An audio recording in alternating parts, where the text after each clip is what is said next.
म चाहिँ अब खाना खाने ठाउँ आइपुगेँ होइन। यो माथि जानुपर्छ। कम्पनीले खाना बनाएर दिन्छ ड्युटीबाट आउने होइन। अनि यो चाहिँ मेसको अगाडिपट्टि भएको फुटबल ग्राउन्डहरू बयरको रुखहरू रोपेको छ होइन। यहाँ माथि चाहिँ खाना खाने ठाउँ हो क्या। त्यहाँबाट ठाडो गयो भने चाहिँ यसो नजर देखाइदिनु। अल्छी लाग्यो भने खाना खाइसकेर बोरिङ भएर आयो भने चाहिँ यो चौर हो। ड्युटी छुट्टी हुने केटाहरू यहाँ आएर बल खेल्ने होइन। भलिबल फुटबल सबै गर्छ। यिनीहरू चाहिँ बयरको रुखहरू हो क्या।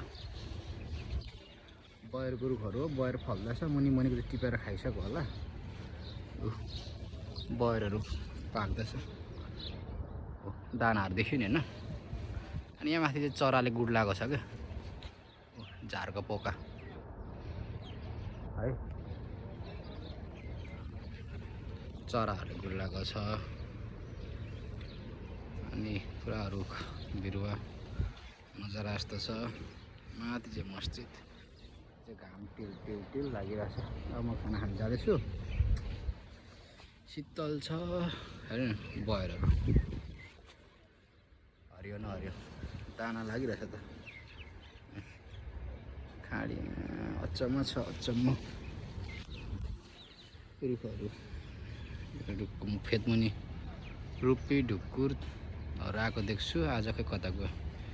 यो चाहिँ माथि कुक गरिसकेर उनीहरूले वेस्ट फ्यालेको ठाउँ। कुकिङ ओइलको डब्बाहरू छ। यसो हरियो परियो रोपेको छ। यसो नजारा यस्तै छ। ल अब म खाना खानु गएँ त उ पर दुई जोडी ढुकुर चढ्दैछ। चर्न आएको होला। कुकुर पनि आउँथ्यो अरू बेला। कुकुर चाहिँ अब कता गयो। यस्तो घाम लागेको छ के गर्नु। अब खाना खाएर नाइटको लागि तयारी हुने। खाना खानको लागि चाहिँ यहाँबाट मास्तिर जानुपर्छ। यस्तो ठाउँ छ है।